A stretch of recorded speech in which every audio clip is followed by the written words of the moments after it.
everyone, welcome to this Hometalk Live. I have a YouTube channel called DIY with Caitlin where I do a lot of fun YouTube projects, and today I'm going to share with you how to turn a vintage bottle into a candle without breaking the bottle. So let's jump right into it. Okay, so I have all my materials here, and the first thing we need to do is make what we're going to call is the silicone mold for the candle. So what I'm going to do is I've got the bottle that I want to use, and I need the mold, we're going to basically build a box around it that we can pour the silicone into. So I've got a cutting board here, and I'm going to cut up some cardboard to the right size.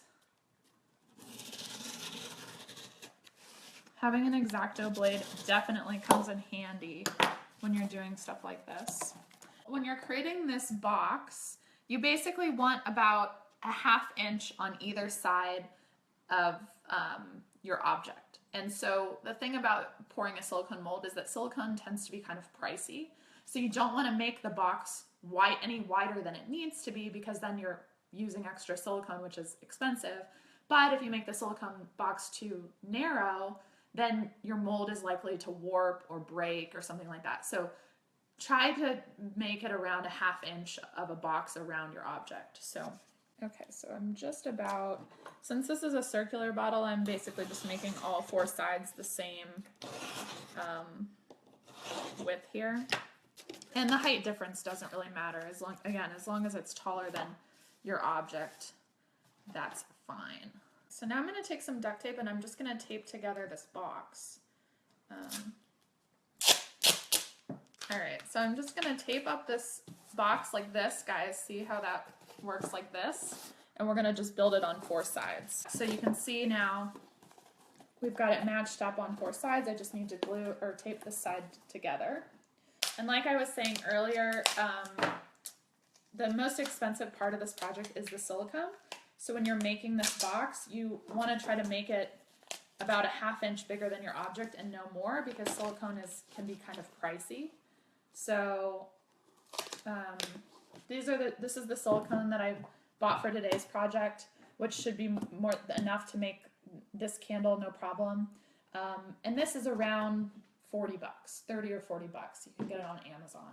Okay, so now we've got our box. So basically, if you look, we can see that the bottle is going to fit inside there, like that, okay? So I probably made this box a little bit larger than it needed to be, but this will be fine. And so now what we need to do is we need to seal this box to this piece of cardboard. So I've got my trusty hot glue gun here. All right, so I'm going to start by gluing this guy up. So yeah, I'm just creating a seal between the box and this cardboard piece here. And we just want to make sure that no silicone gets out. So now what we're going to do is we're going to take this bottle, and I've got a little piece of cork somewhere here. And we call this a cookie. I don't know if this is actually the word for it, but this is the word that I use, and a girlfriend of mine introduced the word to me as cookie, and so that's what I'm going with. So basically what we're going to do is you insert the bottle upside down into, so the mold is basically upside down right now. So what we do is we hot glue this piece to it, and we hot glue gun this piece into the bottom of the box. And so then when we're finished and we cut it open, we turn it over, and then that's the top of the mold. So it's kind of an inverse process, if that makes sense to you guys. So what we're going to do now is I'm just going to glue this. All right, so this guy's hot glued on here. And now I'm going to hot glue gun this guy. And this can all, I mean, you can pop this off when you're done. It's not going to like harm it's not going to permanently damage. And I'm just going to put that right in the middle there and just press down. And now that guy's all situated. Okay, cool.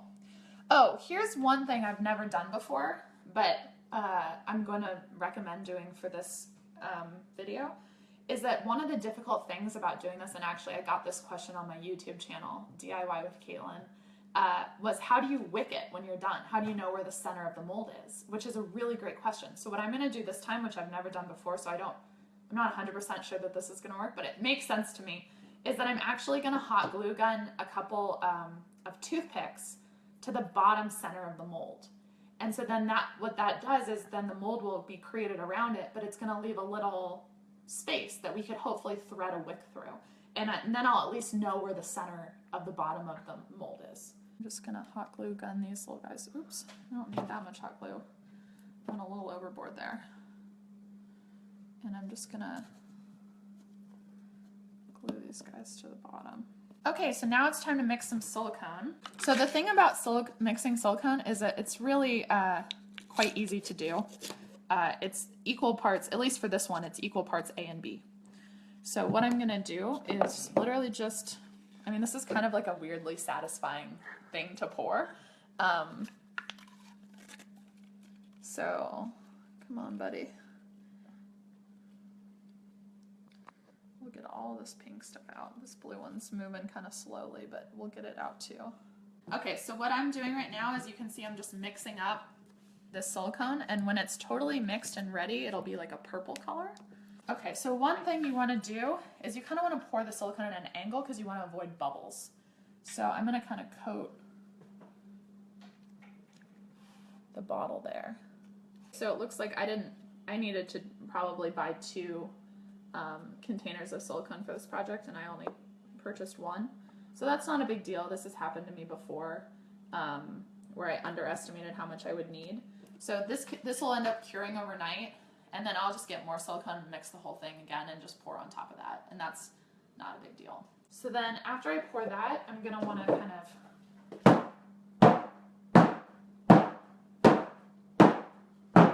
just to kind of release some air bubbles. And then this is going to sit, I'm just going to let it sit overnight, like 12 hours.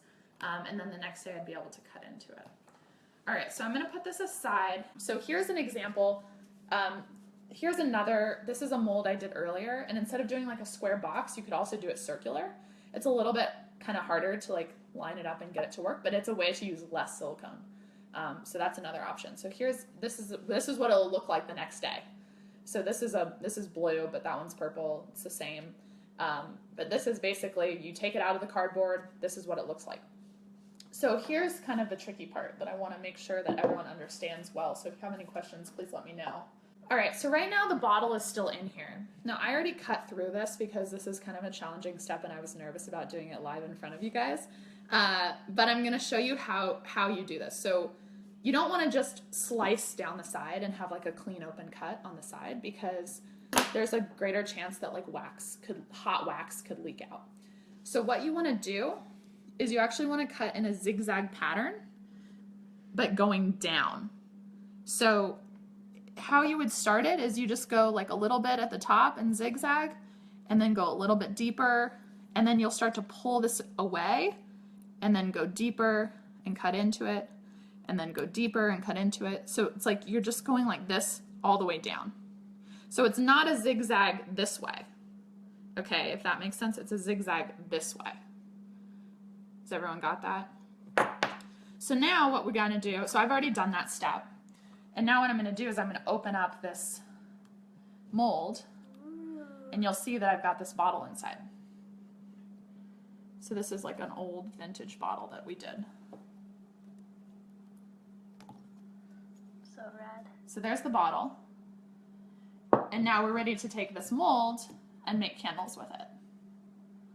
So next step is you're gonna need your wick. And this is why, remember I told you guys to put the toothpicks in the other one and hot glue the toothpicks to the very top of it?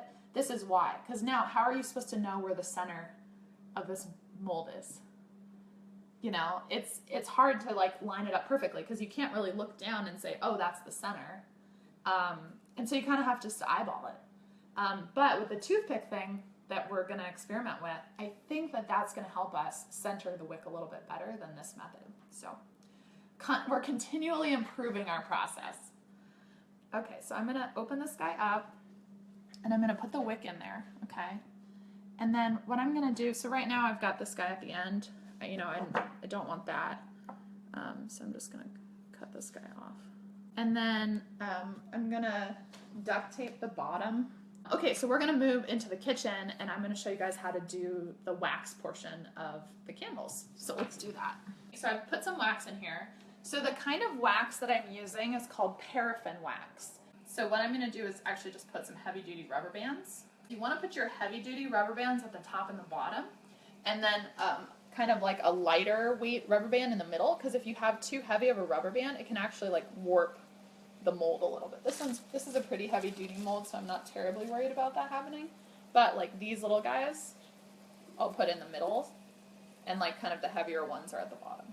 Another thing I like to do is put something below it so that if it does leak, it's not leaking all over your nice countertops. I like to add color to this type of candle because I think it just kind of makes it kind of more fun. So I've got butterscotch chips in this one. I'm also going to put some scent in because I like, you know, I think the nice thing about candles is when they smell good. So I'm going to put, I love this scent. I wish you guys could smell it. It smells really good. This is like a cool citrus basil smell. Can you show the label? Mm-hmm. Cool citrus basil smell. Cool citrus basil. So I'm putting some scent in there. All right, so what I'm going to do now is I'm going to pour, and so right now the wick is kind of off to the side. That doesn't matter right now. I'm just going to pull it to the side and then pour the wax in.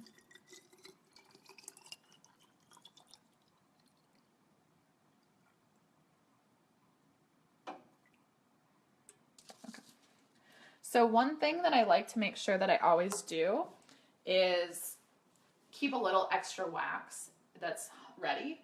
Because what happens, and I can't really explain, maybe someone out there knows what's going on with this, but one thing that's kind of strange is that this is all the way filled to the top right now, but in like 20 minutes, it'll be down like half an inch, and it'll create like a little indentation. And I want I want it to come all the way to the top. So what I do is I just, let it get hot, and then I, will pour more. So one thing, here's another trick that I really like. You can use chopsticks as a way to center, as a way to center the wick in your candle. All right, so this guy is going to harden overnight, and so we're kind of done with him for now. So here's the part that all of you have been waiting for. I saved my favorite bottle for the reveal. So this is the biggest mold. You can tell there's a lot of silicone here. So let's open this guy up. I'm gonna find the seam there.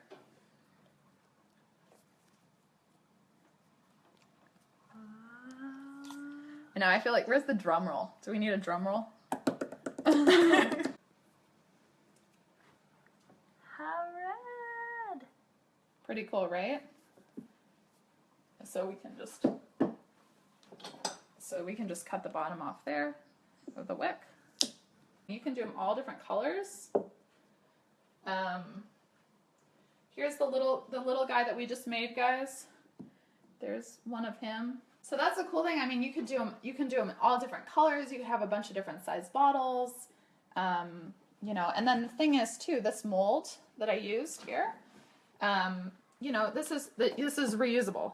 So, you can just put another wick in there and do another project. So that's the project. Thank you all so much for tuning in. Bye.